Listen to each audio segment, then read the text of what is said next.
Hello guys, good morning. Welcome again my vlog. तो जैसे मैंने प्रॉमिस किया था कि मेरे व्लॉग आएंगे, एक दिन छोड़ के एक दिन ही आए भले ही, तो वो मैं कर रही हूँ। तो सुबह उठ के मैंने अपना सफाई वाला गेटअप, अपना अवतार ले लिया था एंड अपने पति को भी साथ में लगा लिया था। खेत वाले घर की तो हो चुकी थी, अब बाजार वाले घर की बारी थी। पर खेत वाले में इतना डस्ट नहीं होता है, यहाँ पे ज्यादा डस्ट होता है क्योंकि गाड़ी वगैरह रहती है, पास में चलती रहती है, इसीलिए हाईवे है एकदम, इसीलिए। तो उसी से डस्ट ज्यादा आता है, इसलिए मैंने वैक्यूम क्लीनर यूज किया क्योंकि यहाँ पे है हमारे पास। तो मैंने वही यूज़ किया क्योंकि मुझे डस्ट से बहुत ज़्यादा प्रॉब्लम है, मुझे बहुत ज़्यादा छींक आने लग जाती है, मुझे जुकाम जैसी लग जाता है। तो मैंने मेरे हस्बैंड को लगाया साथ में कि आप ये डस्ट वाला काम आप कर दो, सारा सामान वगैरह साफ करना वो मैं कर दूंगी।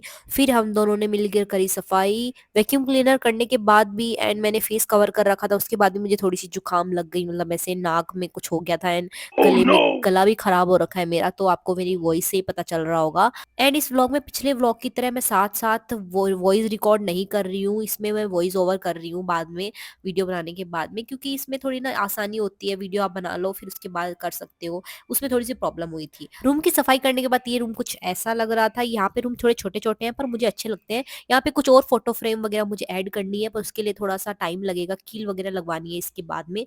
तो वो करने के बाद ही ऐड होंगी। उसके बाद मैं नहा कर आ गई थी, बाल बाल धोए थे मैंने एंड थोड़े आड़े टेढ़े मुंह बनाए।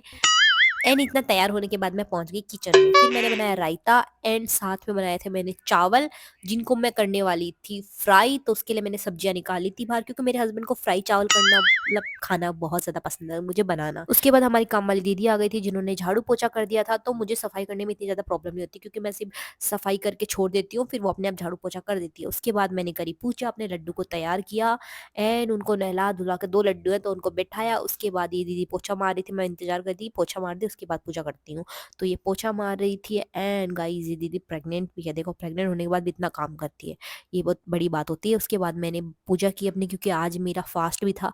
तो मैंने कहानी भी सुनी अपनी जो फास्ट की थी वो, और आशीर्वाद लिया। उसके आफ्टर पिया मैंने दूध चाय, क्योंकि मुझे दूध अकेला पसंद नहीं है, तो मैं चाय मिला देती हूँ। किस किस को पसंद है कमेंट में जरूर बताना। Bonk. बच्चों को तो जरूर पसंद होगा, तो मुझे तो बहुत ज्यादा पसंद है।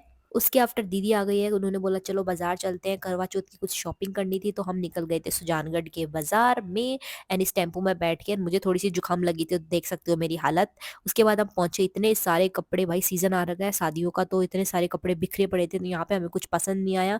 उसके बाद हमने एक जूस पिया पपीते का एंड पीने के बाद इतनी जुकाम में भी देखो। एंड उसके बाद हम निकल गए थे आगे के लिए। वहां पे हमने फिर देखे चूड़े, दीदी को लेना था एक पंजाबी चूड़ा। तो यहाँ पे बहुत सारे चूड़े दिखे, तो यहाँ से भी हमने एक चूड़ा लिया था दीदी को, जो पसंद आया था वो, क्योंकि दीदी करवा चौथ का उद्यापन करी है तो उसी के लिए उन्होंने लिया था। घर पे पहुंचे तो इतनी लेट हो चुकी थी कि चांद देवता ऊपर तक आ गए थे। तो मैंने घर पे आके फटाफट चूरमा बनाया। हमारे यहाँ चूरमे का ही भोग लगता है मेन, एंड दीदी ने भी हेल्प करी। उसके बाद मैंने अपनी चांद देवता की करी पूजा। यहाँ पे जो कलसी दी, जो सुबह कहानी सुनी थी, उसकी मैं क्या बोलती हूँ पता ही नहीं मुझे। उसके बाद सीधा भाग के मैं खाने पे टूट पड़ी, क्योंकि भाई पूरे दिन भूखी थी, अब खाना जाके नसीब हुआ है 12 घंटे से। खाना खाने के बाद मैंने बनाई खीर, क्योंकि आज पूर्णिमा थी एंड पूर्णिमा के दिन खीर बना के रात में चांद की रोशनी में रखनी चाहिए। एंड उसके बाद सुबह उसका प्रसाद भगवान को भोग लगा के खाना चाहिए, क्योंकि बोलते हैं पूर्णिमा के दिन चांद देवता अमृत बरसाते हैं। तो गाइज आई होप आपको मेरा व्लॉग अच्छा लगा हुआ। अच्छा लगा तो कमेंट करके जरूर बताना एंड मिलते हैं नेक्स्ट व्लॉग में। तब तक के लिए बाय बाय, टेक केयर।